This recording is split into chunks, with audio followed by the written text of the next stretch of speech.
ngayong araw na to, there are more than 68.4 million Filipinos that are expected to cast their votes today.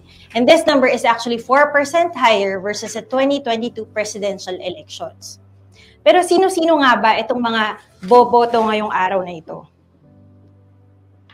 Based on the data on registered voters from COMELEC, majority of the voting population are the millennials, people born between the years 1981 to 1996. Parte tayo ng demographics na ito, ng age group na ito, and we are 23 million or comprising 34% of the total voting population. Next to the millennials are our Gen Zs, our younger voters, at more than 18 million strong voters. They comprise 27% of the total. And syempre kasama na dito ang mga bagong botante ngayong 2025.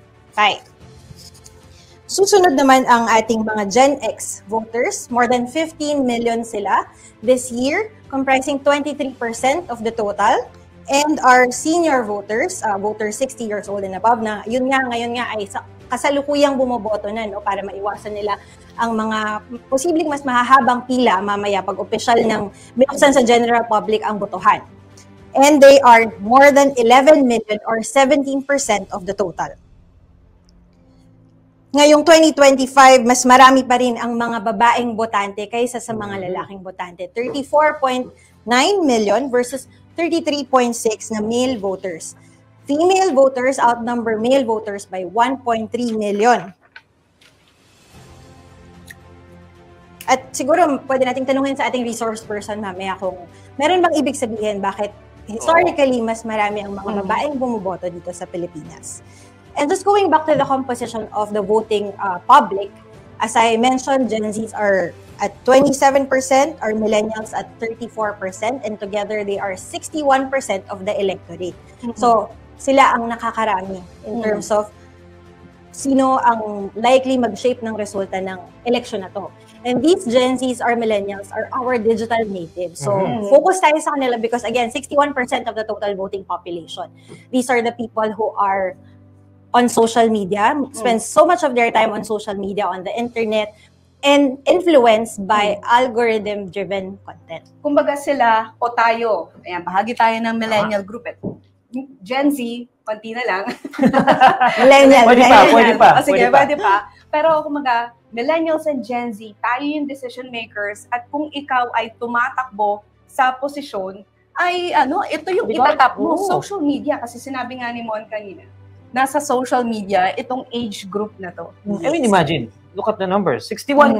Kalahati na yan ng buong voting population. More than half na yan ng ating voting population. And again, we're talking about itong election natin ngayon, midterm elections to.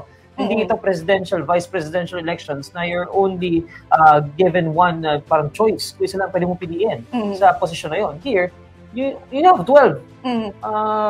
12 choices. Meron ka 12 choices. So parang targetin mo yung 61% ng voting population. Targetin mo yung social media. Tulad na sinasabi ni Mon, ay matatarget mo na yung mga decision makers. And malaki ding bahagi yung Gen Z. Kasi maraming bagong Gen Z o maraming bagong boboto from the Gen Z. As part of the Gen Z group. And nabanggit niyo yung social media, no? Kung gaano ka-importante yun, given na this is yung 61% ng majority ng voting population. Tignan lang din natin, no? Because the data I'm talking about actually aligns with the user demographics of the predominant social media platforms in the country. Looking at Meta's adult audience, you're 18 to 24, you're 25 to 34, and you're 35 to 34 are your Gen Zs and millennials. And they are also the majority users of Meta's social media platforms. You have your Facebook, your Instagram.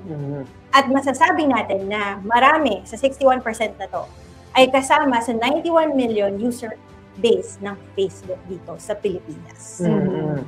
Tinignan pa natin actually yung online interest ng ating mga...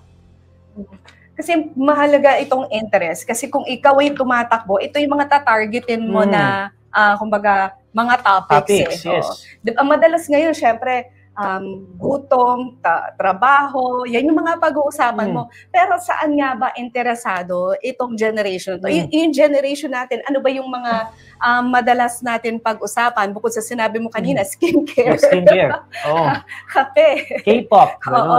Ako madalas ako sa social media kasi digital, nasa digital media na tayo, no? So, tuwing nakikipag-usap tayo sa mga, nakikipag-engage tayo sa audience na nasa online, varied eh. Pero meron yung mas madalas nilang pag-usapan. Monica, meron ka bang data dyan tungkol sa online interest ng millennials and Gen Z? Yes. So, we looked at our own data sa Inquirer.net on what these people, based on their browsing behavior, ano bang tingnan nila online? Kasi as we said, they spend so much of their time online. So, here's the list. And, well, news, ang glaring kasi for me, bilang news outlet tayo. News is still important to them, as it is still on the list, but it's not a priority anymore. And with the rise of AI in recent months, it has also been a source of information, which explains why technology is at the top of this list. So, nagkaroon kasi ng democratization of information sources. Yes. Diba? Hindi na lang balita ang naging source nito. You have your social media. Nandyan din ang social media. You have other influencers, diba? Other sources of information. And you have AI, which is now at the top of their interest or their browsing interest online. One thing that I'm curious about dito, Monica, sa pinapakita mo, no? So we're seeing here yung online interest. Kasi I attended this workshop a couple of years ago sa Singapore, and isa din sa napag-diskusyonan is yung idea ng news avoidance, Jackie, no? Yung idea of news avoidance, especially coming off the pandemic, na talaga yung mga tao parang puro negative, yung gusto nila positive content. So what this gives me is parang it's not just about the content of the message, but also the presentation of the message. Na parang lighter approach, na parang hindi yung the way we deliver news, ganyan. The presentation is as important as the content. That is why hindi lang naman yung media yung nag-change ng landscape. Even the strategy on the political communications. So kung mapapansin din natin, no, yung pangangampanya ng mga politiko online, hindi lang siya basta-basta heto yung mga plataforma. Yes. Hindi ba? It's the way they present themselves, they look young, fresh. Kaya nga yung mga campaign jingles nasa ground yan. Pero hindi na uso ngayon. Para sa mga Gen Zs at millennials, uso na yung mga memes, sa TikTok yung na trendings. Mga dance challenge. Yung mga dance challenge. Yan nabanggit nga kanina ni Monica dito sa top 2, entertainment. Balikan lang natin. Hindi na lang celebrities yung mga nag-e-endorse. When we talk about celebrities, yung mga television actors and actresses, but we now have the influencers. And malaking bahagi siya. Kaya maganda, ngayong taon, malaki siyang papel ang social media. Yung COMELEC, they stepped in. This is the first election that Commission on Elections asked the politicians to register their page, to register their accounts. Natatakbo sila para ma-monitor sila, to monitor kung ano yung ads nila, ano yung pinalalabas nila. Because it's hard to monitor, lalo na with influencers.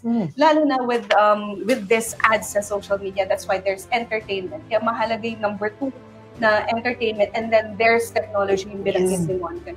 So just on that point, pinayagan din ng COMELEC. First time din na pinayagan ng COMELEC ang paggamit ng AI sa kampanya ngayong 2025 elections. Of course, with important reminders that they need to declare if they're putting out AI-powered materials, diba? So, as to our point na iba-iba na ang sources at iba-iba na the way the politicians present this. But going back to the importance of the 61% majority in terms of the voting population, tayo, ang millennials, ang Gen Zs, given their heavy investment on their online presence, ang target, ang primary audiences nito. And because the sources are varied, it's not news anymore, it's not legitimate sources anymore.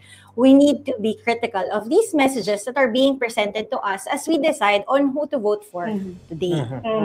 Alam mo, bago tayo mag-react sa mga posts sa social media, check din natin yung feelings natin. Sinasabi nila, tayong generation, we are driven by emotions. But when we look at the posts, the social media posts, lalo na ngayong araw at sa mga susunod na araw, we check our feelings bago mag-react. Kasi yan yung sa, strategy yan on hacking the algorithm. Oo, mahirap ding intindihin yung algorithm. Ano ba yung push ng social media sa'yo o hindi. Pag nag-react ka, ito yung gusto ng tao, so ito yung ipapakain sa'yo ng base sa preferences. Base sa preferences. Yes. And itong moves ng COMELEC to have like these guidelines, itong mga dapat accredited or dapat verified yung inyong mga pages, I think this is a step to the right direction na we're going towards. But at the same time, whether it's effective or not, we'll see after the elections kung na-implement ba ito na maayos. But at least there is that move towards mga ganitong klaseng mga guidelines. Kasi ito, the way I see it, itong mga movement ng COMELEC na ganito, it really validates and magnifies the idea na talagang, legitimate way of campaigning na yung social media. Parang sinasabi nga, may kampanya on the ground. That's the traditional campaigning as we know it. Yung pakikipagkamay, pagpunta sa mga probinsya. But there's a completely different and separate campaign online. On social media. But ibang gera daw yun. So, it shouldn't come up as a surprise kasi social media capital of the world nga tayo, di ba? Exactly. Well, according to Statista, we use social media 3 to 4 hours a day. Ilang oras mo ba ginagamit yung Hindi ako aamin. Hindi tayo aamin dyan. At the end of the day, Neil and Jackie, ang talaga namang titignan natin is whether people will practice their right to vote today. Historically, voter turnout for midterm elections are relatively lower than the presidential elections, except in 2013 na nagtala siya ng slightly higher turnout versus the past 2010 presidential elections. Pero yun nga, ang laban talaga ay whether they will go to the precincts and choose, elect officials who they deem right for the country. Sa pagpunta nila ngayon sa kanilang mga presinto, ito ang kanilang mga konsiderasyon, importanteng konsiderasyon. Trabaho, ito ay data galing sa social weather stations noong March. Trabaho, paglago ng sektor pang-agrikultura, pagkain, food security, healthcare, or kalusugan at edukasyon, ang ilan lamang sa mga pinaka-importante na yan. So, ang gusto talaga natin, what we're really hoping is for these people, these voters, to go to their precincts and elect officials who will actually address these concerns. At yan muna ang latest mula sa Inquirer Data Team. Very interesting report. Maraming salamat, Monica. Maraming salamat, Monica.